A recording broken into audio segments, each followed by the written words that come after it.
hello students तुम्हालोके करा comment अनुसरी आज मैं तुम्हालोकर बारे HS सेकेंड इयार अर्थात क्लास 12 एडुकेशन सब्जेक्टर परा एबार परीक्षात आहिबलगिया गोटेई किताबखनरे केइबाटाओ गुरुत्वपूर्ण और कमन इम्पर्टेन्ट क्वेश्चन एन्सार लै आहिছোঁ गतिके आजिर भिडिओটো तुम्हालोकर बारे खूबेই गुरुत्वपूर्ण हब तुम्हालोके भिडिओটো एकदम शेषলৈকে চাই যোৱা এতিয়া মই তোমালোকক প্ৰথমটি অধ্যায়ৰ পৰা আৰম্ভ কৰি একদম সপ্তমটি অধ্যায়লৈকে গোটেই কমপ্লিট সিলেক্টেড আৰু কমন ইম্পৰ্টেন্ট কুৱেশ্যন এনসাৰ প্ৰদান কৰিম প্ৰথমতে তোমালোকক সূচীপত্ৰখন দেখুৱাই দিছোঁ চোৱা এখন সূচীপত্ৰ তোমালোকৰ কিতাপৰ সূচীপত্ৰ হয় সিলেবাস হয় প্ৰথমটি অধ্যায় গুট 1 স্বাধীনতাৰ কালৰ ভাৰতবৰ্ষ আৰু অসমৰ মাধ্যমিক শিক্ষাৰ পৰা আৰম্ভ কৰি সপ্তমটি গুট মানে গুট 7 তোমালোকৰ মুঠ 7টা লেসন আছে এডুকেশনৰ গতিকে 7টা লেসনৰে মই গোটেই কমপ্লিট কুৱেশ্যন এনসাৰ প্ৰদান কৰিম এইবাৰ পৰীক্ষাত আহিবলগীয়া গোটেই কিতাপখনৰে common important selected question answer গতিকে আজিৰ ভিডিওটো তোমালোকৰ কাৰণে খুবেই গুৰুত্বপূৰ্ণ হ'ব তোমালোকে ভিডিওটো একদম শেষলৈকে চাই যোৱা এতিয়া তোমালোকক মই সিলেবাসখন দেখুৱাই দিছোঁ স্বাধীনতাৰ কালৰ ভাৰতবৰ্ষৰ আৰু অসমৰ মাধ্যমিক শিক্ষা গুট 2 অগতানুগতিক শিক্ষা গুট 3 শিক্ষাৰ সাম্প্ৰতিক ধাৰাসমূহ গুট 4 চোৱা শিক্ষণ गुट 5 स्मृति और विस्मृति मनोयोग और आग्रह तरह गुट 6 मानसिक स्वास्थ्य और स्वास्थ्य विज्ञान गुट 7 माने शिक्षा विज्ञान परिसंख्या बा परिसंख्या विज्ञान एतिया तुमालोকক मैं किछुमान दरकारी कथा কৈ दिउ स तुमालोকৰ जेतु प्रथम अध्याय आছিলে স্বাধীনতাৰ কালৰ ভাৰতবৰ্ষ আৰু অসমৰ মাধ্যমিক শিক্ষা ইয়াৰ পৰা তোমালোকে মানে 6 মাৰ্কৰ আৰু 4 মাৰ্কছৰ মানে দুটা লং কুৱেশ্যন পাবা ঠিক আছে এনে তোমালোকে ইয়াৰ পৰা 1 আৰু 2 মাৰ্কছৰ শৰ্ট কুৱেশ্যন পাবা কিন্তু 6 মাৰ্ক এণ্ড 4 মাৰ্কছৰ লং কুৱেশ্যন পাবাই আৰু 6 মাৰ্কৰ কুৱেশ্যনৰ লগত তোমালোকে পৰীক্ষাত মানে অৰ পাবা অপচন থাকিব ঠিক আছে চোৱা দৰকাৰী কথা আছিলে তাৰপিছত দ্বিতীয় অধ্যায় অগতানুগতিক শিক্ষাৰ পৰা তোমালোকে 6 মাৰ্কৰ এটা কুৱেশ্যন কমন পাবাই মানে অগতানুগতিক শিক্ষা কাক বোলে অগতানুগতিক শিক্ষা নাইবা দূৰ শিক্ষা নাইবা মুক্ত শিক্ষাৰ চাৰিটা বৈশিষ্ট্য এনেকুৱা প্ৰশ্ন এটা তোমালোকৰ আহিছিলে 2017 চনত আহিছিলে 2019 চনতো আহিছিলে ঠিক আছে গতিকে খুব দৰকাৰী প্ৰশ্ন এইটো গোটেই আলোচনা কৰাই দিম দৰকাৰী কথা আছিল কাৰণে কৈ দিলোঁ তাৰ পিছত তৃতীয় অধ্যায় মানে শিক্ষাত মানে নতুন চিন্তাধাৰা মানে শিক্ষাৰ সাম্প্ৰতিক ধাৰাসমূহ ইয়াৰ পৰা তোমালোকৰ 15 মাৰ্কস আহিব তাৰ পিছত চতুৰ্থ মানে অধ্যায় শিক্ষণৰ পৰা তোমালোকে 6 মাৰ্কৰ কুৱেশ্যন পাবা আৰু 4 মাৰ্কছৰ কুৱেশ্যন দুটা পাবা ঠিক আছে কেতিয়াবা 4 মাৰ্কছৰ কুৱেশ্যন দুটা নাহি 6 মাৰ্কৰ কুৱেশ্যন এটা আহে আৰু 4 মাৰ্কছৰ কুৱেশ্যন এটা আহে ঠিক আছে তাৰ পিছত তোমালোকে পঞ্চম অধ্যায় স্মৃতি আৰু বিস্মৃতি পঞ্চম অধ্যায় দুটা ভাগত ভাগ কৰা হৈছে দেই এটা হৈছে স্মৃতি আৰু বিস্মৃতি আৰু মনোযোগ আৰু আগ্ৰহ ঠিক আছে দুটা পৰাই তোমালোকে 6 মাৰ্কৰ এণ্ড 4 মাৰ্কছৰ কুৱেশ্যন পাবাই তাৰ পিছত ষষ্ঠ অধ্যায় মানসিক স্বাস্থ্য আৰু স্বাস্থ্য বিজ্ঞান সপ্তম অধ্যায় শিক্ষাত পৰিসংখ্যা বা পৰিসংখ্যা বিজ্ঞান ইয়াৰ পৰা তোমালোকে 6 মাৰ্কৰ এটা ডাইৰেক্ট লং কুৱেশ্যন পাবা এটা দৰকাৰী কথা সিলেবাস দেখুৱাই দিলোঁ এতিয়া আহিছোঁ আমি প্ৰশ্নৰ উত্তৰ চোৱা প্ৰথম অধ্যায় ইয়াৰ কমন ইম্পৰ্টেন্ট প্ৰশ্ন একদম সপ্তমটি অধ্যায়লৈকে গোটেই আলোচনা কৰাই দিম আৰু তোমালোকৰ ইতিমধ্যে মই তোমালোকৰ কাৰণে যাৰ এডভান্স এছামিছ আছে আৰু ইকনমিক্স আছে তোমালোকৰ কাৰণে মই কমন ইম্পৰ্টেন্ট কুৱেশ্যন এনসাৰৰ ওপৰত ভিডিঅ' বনাইছিলোঁ যিসকলে চোৱা নাই তোমালোকৰ কাৰণে মই আকৌ এবাৰ ধুনীয়াকৈ ডেছক্ৰিপশ্যনত লিংকটো দি দিম ঠিক আছে তোমালোকে ডেছক্ৰিপশ্যনত গৈ লিংকবোৰ ক্লিক কৰি চাই ধুনীয়াকৈ প্ৰশ্ন উত্তৰখিনি লিখি ল'বা এডভান্স এছামিছৰ গোটেই কিতাপৰ প্ৰশ্ন উত্তৰ ইকনমিক্সৰ গোটেই কিতাপৰ কমন ইম্পৰ্টেন্ট প্ৰশ্ন উত্তৰ পাই যাবা ডেছক্ৰিপশ্যনত মই লিংক দি দিম ঠিক আছে এই ভিডিঅ'টোৰ মানে ডেছক্ৰিপশ্যনত লিংকবোৰ পাই যাবা এতিয়া স্বাধীনতাৰ কালৰ ভাৰতবৰ্ষ আৰু অসমৰ মাধ্যমিক শিক্ষাৰ প্ৰথম প্ৰশ্ন চোৱা শৰ্ট কুৱেশ্যন মানে 1 মাৰ্কছৰ শৰ্ট কুৱেশ্যন তাৰপিছত 2 মাৰ্কছৰ শৰ্ট কুৱেশ্যন 4 মাৰ্কছ এণ্ড 6 মাৰ্কৰ লং কুৱেশ্যন গোটেইখিনি আলোচনা কৰাই দিম এতিয়া প্ৰথম প্ৰশ্ন চোৱা মাধ্যমিক শিক্ষা আয়োগৰ সভাপতি আছিল ডেছ তোমালোকৰ খালী ঠাই পূৰণ কৰা হয় দেই চোৱা উত্তৰ ডক্টৰ লক্ষণস্বামী মুডালিয়াৰ মাধ্যমিক শিক্ষা আয়োগৰ মানে সভাপতি আছিল মানে প্ৰথম সভাপতি আছিল মনত ৰাখিবা তেওঁ প্ৰথমে সভাপতি আছিলে আৰু খালী ঠাই পূৰণ কৰা হিচাপে আহিলেও লিখিবা যে ডক্টৰ লক্ষণস্বামী মুডালিয়াৰ আছিল মাধ্যমিক শিক্ষা আয়োগৰ প্ৰথম সভাপতি বা সভাপতি ঠিক আছে আৰু মাধ্যমিক শিক্ষা আয়োগক কি আয়োগ নামেৰে জনা যায় মাধ্যমিক শিক্ষা আয়োগক মানে আন কি আয়োগ নামেৰেও জনা যায় মাধ্যমিক শিক্ষা আয়োগৰ আন এটা নাম হৈছে মুডালিয়াৰ আয়োগ ঠিক আছে যেহেতু প্ৰথম সভাপতি আছিলে ডক্টৰ লক্ষণস্বামী মুডালিয়াৰ গতিকে তেওঁৰ নামতেই মানে মাধ্যমিক শিক্ষা আয়োগক মুডালিয়াৰ আয়োগ নামেৰেও জনা যায় মনত ৰাখিবা ভেৰি ইম্পৰ্টেণ্ট প্ৰশ্ন পৰৱৰ্তী প্ৰশ্ন জাতীয় শিক্ষানীতি মানে 1986 চনৰ 1986 চনৰ প্ৰাথমিক শিক্ষাৰ উন্নতিৰ বাবে আঁচনিখন আছিল অপাৰেশ্যন ব্লেকবোৰ্ড ভেৰি ইম্পৰ্টেণ্ট প্ৰশ্ন এইটো তোমালোকৰ পুৰণি কুৱেশ্যন পেপাৰ আহিছিলে দেই মনত ৰাখিবা এইটো ভেৰি ইম্পৰ্টেণ্ট প্ৰশ্ন আৰু মই তোমালোকক কেৱল কমন ইম্পৰ্টেন্ট সিলেক্টেড প্ৰশ্নখিনি দি আছোঁ প্ৰশ্নৰ গোটেই উত্তৰ তোমালোকে কমপ্লিট উত্তৰ তোমালোকে পাবা গতিকে ধুনীয়াকৈ তোমালোকে মানে একদম শেষলৈকে চাই যোৱা ঠিক আছে চোৱা অপাৰেশ্যন ব্লেকবোৰ্ডটো মনত ৰাখিবা তাৰপিছত পৰৱৰ্তী প্ৰশ্ন অসম মাধ্যমিক শিক্ষা আইনখন ডেছ চনত গ্ৰহণ কৰা হৈছিলে 1961 চনত গ্ৰহণ কৰা হৈছিলে মনত ৰাখিবা পৰৱৰ্তী প্ৰশ্ন চোৱা বৰ্তমান কটন কলেজিয়েট স্কুলৰ মূল নামটো কি আছিলে গুৱাহাটী ছেমিনাৰী স্কুল আছিলে ভেৰি ভেৰি ইম্পৰ্টেণ্ট প্ৰশ্ন পৰৱৰ্তী প্ৰশ্ন আয়োগে উৎপাদনমুখিতা ডেছ আয়োগে ডেছ আয়োগে উৎপাদনশীলতা শিক্ষাৰ এক লক্ষ্য হিচাপে পৰামৰ্শ দিছিলে কোঠাৰী আয়োগে ঠিক আছে মনত ৰাখিবা কোঠাৰী আয়োগে মানে উৎপাদনশীলতাক কি কৰিছিলে শিক্ষাৰ এক লক্ষ্য হিচাপে পৰামৰ্শ দিছিলে পৰৱৰ্তী প্ৰশ্ন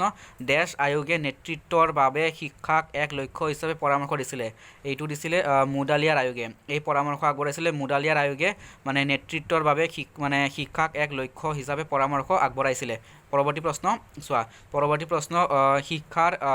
10+2+3 গাঁথনিটো কোনখন শিক্ষা আয়োগে আগবঢ়াইছিলে মনত ৰাখিবা কোঠাৰী আয়োগে আগবঢ়াইছিলে ঠিক আছে কোঠাৰী আয়োগে আগবঢ়াইছিলে কোঠাৰী আয়োগ কিমান চনত গঠন কৰা হৈছিলে 1964 ঠিক আছে 1964 চনত 1964 চনৰ পৰা 1966 চনত ঠিক আছে এই সময়ছোৱাত কোঠাৰী আয়োগ গঠন কৰা হৈছিলে কোঠাৰী আয়োগক ভাৰতীয় শিক্ষা আয়োগ নামেৰেও জনা যায় মনত ৰাখিবা আৰু ইয়াৰ প্ৰথম মানে সভাপতি আছিলে DS কোঠাৰী ঠিক আছে DS কোঠাৰী আছিলে ইয়াৰ প্ৰথম সভাপতি মই দৰকাৰী প্ৰশ্ন গোটেইখিনি একেলগে গৈ আছোঁ তোমালোকে ধুনীয়াকৈ মনত ৰাখিবা DS কোঠাৰী আছিলে ইয়াৰ প্ৰথম সভাপতি আৰু 10+2+3 শিক্ষাৰ গাঁথনিৰ পৰামৰ্শ মানে কোঠাৰী আয়োগে প্ৰদান কৰিছিল পৰৱৰ্তী প্ৰশ্ন অসমৰ প্ৰথমখন মাধ্যমিক বিদ্যালয়ৰ নাম কি গুৱাহাটী ছেমিনাৰী স্কুল মানে বৰ্তমান কটন কলেজিয়েট নামেৰেও জনা যায় মনত ৰাখিবা আৰু এইখনে আছিলে অসমৰ প্ৰথমখন মাধ্যমিক বিদ্যালয় পৰৱৰ্তী প্ৰশ্ন ECCE মানে কি ইয়াৰ ফুল ফৰ্মটো মনত ৰাখিবা দেই ECCE মানে yearly childhood care and education মানে আগতীয়া বাল্যকাল যতন আৰু শিক্ষা ঠিক আছে আগতীয়া বাল্যকালৰ যতন আৰু শিক্ষা পৰৱৰ্তী প্ৰশ্ন জাতীয় শিক্ষানীতি মানে গ্ৰহণৰ ক্ষেত্ৰত পৃষ্ঠপোষকতা কৰা ব্যক্তিজনৰ নাম লিখা ৰাজীৱ গান্ধী ঠিক আছে ৰাজীৱ গান্ধী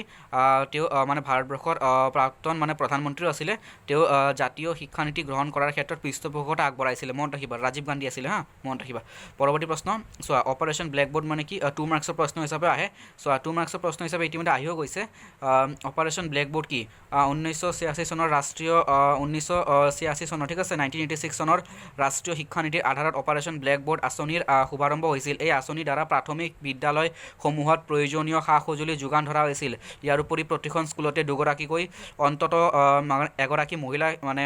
মহিলা শিক্ষক মানে নিযুক্তি দিয়া হৈছিল আৰু স্কুলৰ ন্যূনতম প্ৰয়োজনীয়তাৰ ওপৰত গুৰুত্ব প্ৰদান কৰিছিল এয়ে আছিলে অপাৰেশ্যন ব্লেকবোৰ্ডৰ মানে মূল উদ্দেশ্য আঁচনি হা এতিয়া নবোদয় বিদ্যালয়ৰ ওপৰতো তোমালোকে প্ৰশ্ন পাবাই নবোদয় বিদ্যালয় ঠিক আছে নবোদয় বিদ্যালয়ৰ তোমালোকে দুটা উদ্দেশ্য নাইবা লক্ষ্য একদম মনত ৰাখিবা দেই চোৱা নবোদয় বিদ্যালয়ৰ দুটা উদ্দেশ্য বা লক্ষ্য হৈছে গ্ৰাম্যাঞ্চলৰ মেধাৱী মানে ল'ৰা ছোৱালীক উন্নত শিক্ষা প্ৰদান কৰা তাৰপিছত নবোদয় বিদ্যালয়ত প্ৰদান কৰা শিক্ষা সম্পূৰ্ণ বিনামূলীয়া হ'ব লাগিব এই দুটা আছিলে নবোদয় বিদ্যালয় গঠনৰ উদ্দেশ্য বা লক্ষ্য ঠিক আছে পৰৱৰ্তী প্ৰশ্ন আমাৰ পৰৱৰ্তী প্ৰশ্ন হৈছে চোৱা জাতীয় শিক্ষা ব্যৱস্থা বুলিলে কি বুজা কোঠাৰী আয়োগৰ মতে শিক্ষাক মানে দেশৰ সামাজিক পৰিৱৰ্তন আৰু বিকাশ সাধনৰ প্ৰধান আহিলা হিচাপে গণ্য কৰিব পাৰি শিক্ষাইহে দেশৰ মানে বৈষয়িক সম্পদৰ বিকাশ সাধন কৰিব পাৰে ঠিক আছে মনত ৰাখিবা মানে কি কৰে শিক্ষাইহে মানে দেশৰ বৈষয়িক সম্পদৰ বিকাশ সাধন কৰিব পাৰে সেইবাবে জাতীয় শিক্ষা ব্যৱস্থা ইয়াৰ গুণগত আৰু সংখ্যাগত দিশত সুসংগঠিত কৰি তোলাৰ ক্ষেত্ৰত বা ওপৰত আয়োগে গুৰুত্ব প্ৰদান কৰে পৰৱৰ্তী প্ৰশ্ন আৰু জাতীয় শিক্ষা ব্যৱস্থা তোমালোকে মনত ৰাখিবা জাতীয় শিক্ষা ব্যৱস্থা তোমালোকৰ মানে প্ৰশ্ন এইটো দুবাৰ আহিছিলে দেই মনত ৰাখিবা পৰৱৰ্তী প্ৰশ্ন কোঠাৰী আয়োগৰ পৰামৰ্শ মতে কৰ্ম অভিজ্ঞতা কি চোৱা কোঠাৰী আয়োগৰ মতে গৃহ স্কুল কৰ্ম অভিজ্ঞতা যদি কেৱল প্ৰশ্ন আহে যে কৰ্ম অভিজ্ঞতা কি তেতিয়াও তোমালোকে এই প্ৰশ্নটোৱে লিখিলে হ'ল ঠিক আছে এই প্ৰশ্নটোৰ উত্তৰ লিখিলেই হ'ল কোঠাৰী আয়োগে মানে পৰামৰ্শ আগবঢ়াইছিলে কৰ্ম অভিজ্ঞতাৰ সম্পৰ্কে ঠিক আছে চোৱা কোঠাৰী আয়োগৰ মতে গৃহ স্কুল কৰ্মশালা ফাৰ্ম ফেক্টৰী অথবা আন যিকোনো পৰিস্থিতিত অংশগ্ৰহণ কৰা কাৰ্যই হৈছে কৰ্ম অভিজ্ঞতা প্ৰৱৰ্তনে আধুনিক শিক্ষাত থকা মানে শিক্ষাৰ্থীসকলৰ কৰ্ম বিমুখিতাৰ দুৰ্বলতা আঁতৰ কৰিব পাৰে সেয়েহে কোঠাৰী আয়োগে মতামত দিছিল যে কৰ্ম অভিজ্ঞতা আমাৰ মানে সাধাৰণ আৰু বৃত্তিমূলক সকলোবোৰ শিক্ষাৰ অবিচ্ছেদ্য অংগ হ'ব লাগে মনত ৰাখিবা দেই কৰ্ম অভিজ্ঞতা কোঠাৰী আয়োগৰ পৰামৰ্শ পৰৱৰ্তী প্ৰশ্ন ছাত্ৰসকলৰ মাজত নেতৃত্বৰ গুণৰ বিকাশৰ বাবে মুডালিয়াৰ আয়োগে আগবঢ়োৱা দুটা পৰামৰ্শ উল্লেখ কৰা মানে কি কৰিছিলে কি পৰামৰ্শ আগবঢ়াইছিলে মুডালিয়াৰ আয়োগে অনুশাসনৰ প্ৰশিক্ষণ আৰু নেতৃত্বৰ প্ৰশিক্ষণ দেই মনত ৰাখিবা পৰৱৰ্তী প্ৰশ্ন পৰৱৰ্তী প্ৰশ্ন হৈছে অসম মাধ্যমিক শিক্ষা বোৰ্ডৰ দুটা কাৰ্য অসম মাধ্যমিক শিক্ষা বোৰ্ডৰ দুটা কাৰ্য